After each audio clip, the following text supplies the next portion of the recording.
What is up today, guys? I figured I'd kind of make a review here on like the shocks and struts that I purchased for my car. A while ago. I mean, I guess it's not that long ago. I forget how long. Like I said, I'm horrible with the dates. I think it was like a couple months ago, but yeah, it was. It was like 2 months ago, 3 months ago. But I ended up getting new shocks for my car. In case you didn't know, what happened was originally, I got into an accident with my car, and it messed the one shock up in the rear. Actually, the left side. The left side shock was messed up. It bent a little bit. It was leaking fluid. So that one wasn't really functioning properly. So I was down to like one shock that was still like doing its job properly. But after driving around like that for honestly a while, because I got into the accident in November, it was either October or November of last year I got to the accident. So I was driving around for a while with the the car like that, and it was actually still drove really well considering that one of the shocks was bad. But after a while, the other shock just finally gave out, and my car was like bouncing all over the place. I mean, it was like pretty much like driving a freaking lowrider. So I ended up having to get new shocks. Now, originally when I got shocks, I wanted to get original OEM ones because I actually really loved the way the car rode. It wasn't too firm. It wasn't like super hard either. It was a nice balance between something that's stiff and sporty, and then something that's more daily driver functioning.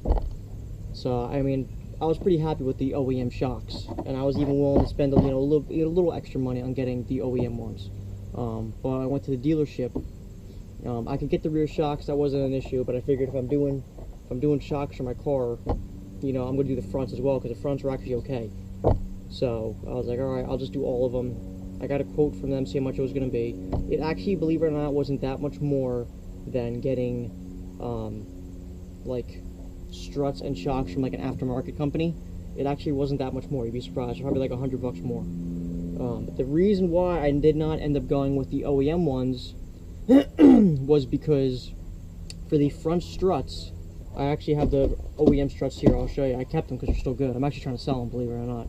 But the reason why I did not go OEM was because for the front struts, they didn't sell the entire strut. They only sold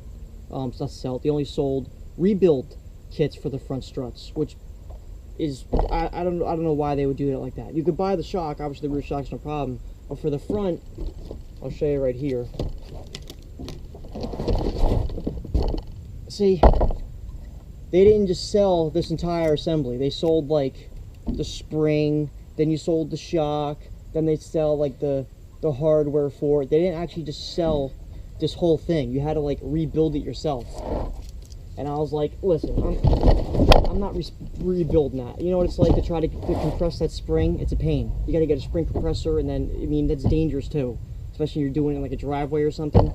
It wasn't worth it. I was like, you know what? I'll just go with the Monroe,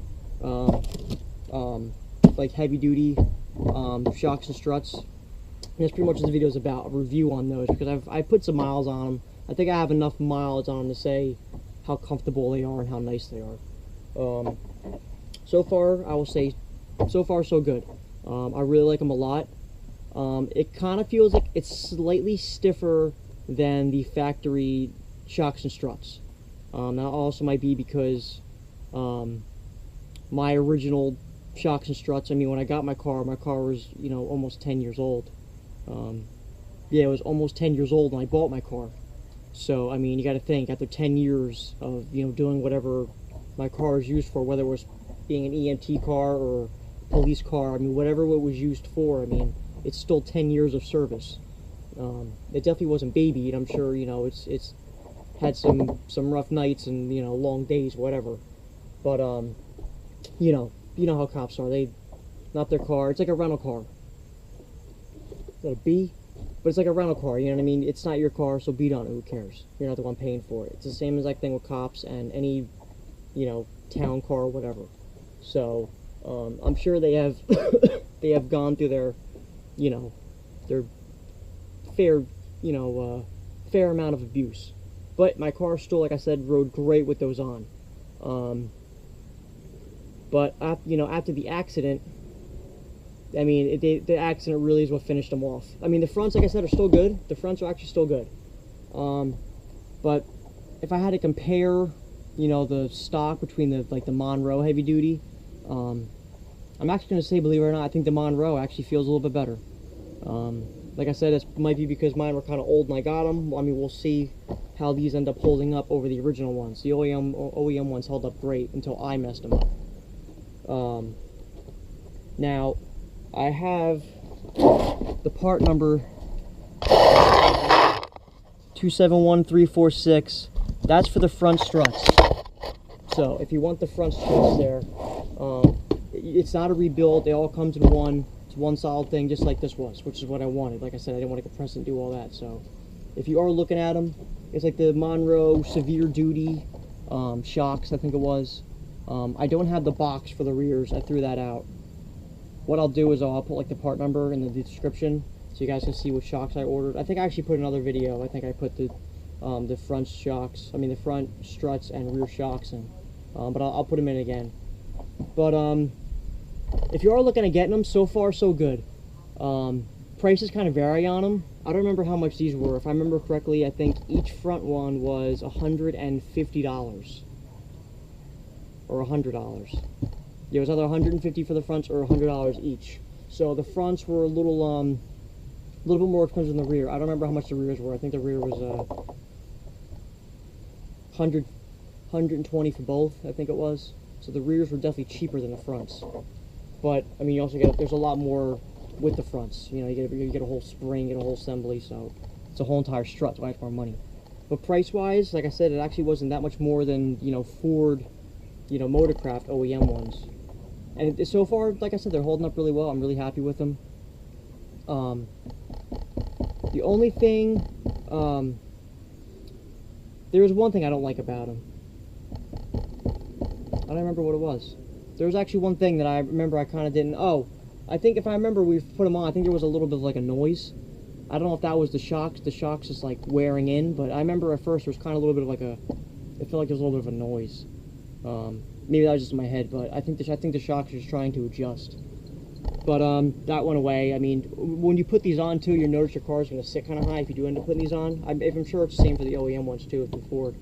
But the car, I remember like sat up higher. I feel like I had a lift kit on it. It needs to settle. So if you do end up getting these and you're wondering why your car's sitting higher, it's because they haven't settled in yet. Once you drive around, mine honestly only did it for like a couple days, and then it's you know, dropped down a little bit. Maybe, you know, not only like a little tiny bit. It wasn't like that high up, but I could notice my car was sitting higher, which actually didn't bother me. I mean, I actually don't mind that my car sits kind of higher. You know, I can hop over curbs better or whatever else. But and yes, I have hopped over curbs. But so far they're holding up great. I mean, I don't exactly baby my car. I do beat on it a little bit. But I like to do some spirited driving. I mean, I don't always beat on it. I mean, it's not like I'm a horrible car owner. I take very good care of it. But I mean, I put it through its paces, I will say that. And so far they've been great. I've driven them on dirt roads. I've driven on some very bumpy roads, and if you live in like New Jersey where I am, or anywhere pretty much in the salt belt where they put a lot of salt down on the roads during winter time, usually any place like that, the roads are always trashed. I mean, my roads around here aren't too bad. They're actually paved quite a bit of roads around here, but there are still some roads that are pretty bad. Especially Route 9. If you guys know Route 9, forget about it. Route 9 is terrible. I mean, there's literally, the whole entire road is like, I feel like I'm driving down like a safari ride. It's bad. Route 9 is terrible. But these, they've been holding up pretty well. So far I haven't noticed any issues with them. Nothing's leaking out of them. They're really easy to install. It's not like you had to modify anything to, you know, put them up. They're literally just not plug and play, but they're literally just pull the old parts out, put the new part in, and that's it. There's nothing, like I said, nothing you had to modify. There was no fitment issues. Another good thing about these is these are made in the USA, which is good. That's always a plus for me. I don't like buying Chinese parts. I like getting USA parts. Now in my other video, some people commented about, I think one guy commented he put these on his car and they ended up wearing out after like a couple months or like 4 months or something like that. I mean, we'll see how I turn out with them. So far, I can say nothing but positive things about it. I'm pretty happy with it. But if there ever is any issues with it, I'll definitely, you know, keep you guys posted and say, hey, listen, you know, these shocks are garbage, don't buy them. But as of right now, currently, me making this video, they're definitely a go. I like them a lot. Now, another shock you could get to that I saw was the KYB, like heavy duty or something like that. Some guy actually recommended I get those, but I got these instead. I felt like the Monroe was a better shock. The suspension setup over the KYB. KYB is more like in my opinion, like a cheaper type, you know, shock and strut and just like shock components, you know. So I want the Monroe. Like I said, I'll put the info, like the item numbers, down in the description. If you have any questions or anything, you know, let me know about it. You know, ask me, or even if you have an issue, just tell me, like, hey, listen, I put these on, I had this issue, because I'm kind of curious to know if I'm going to run into issues with them. But like I said, so far so good. If I had to rate them, you know, a scale from like 1 to 10, quite honestly, I would honestly give it just a straight 10 because I haven't had any issues with it, and I feel it's actually better riding than the, you know, OEM ones that I had on there. So I'm pretty happy with them. I was actually kind of a little nervous, I'll be honest with you, at first, trying to get them, but yeah, I'm happy with them. I wish I had the the box for the rear shocks so I could show you, because I had like a whole description on there, like it like broke down the shock in like diagrams, like, oh, okay, this part here is for absorbing this, you know, whatever. I believe they're also a twin tube shock too. I think they're a twin tube, in case you're wondering if they're monotube or twin tube. Pretty sure they're twin tube. So, I mean, that's pretty much it. I don't really have too much else to say. You know, like I said, questions, comments, whatever, leave down in the comment section down below. I'll try to answer whatever I can, or, you know, if you guys have issues with yours, let me know. I'll definitely, you know, keep an eye out for my car. So, that's pretty much going to be it. Make sure you like, comment, and subscribe. And, I should be having the Oldsmobile back shortly, in case, you know, you guys care. I'm pretty sure I'll be getting it back, maybe today. If not, definitely next week. It's not going to be any longer than next week, so I'm pretty sure I'll have it back, today. So, alright, I'll see you guys later, and, take care.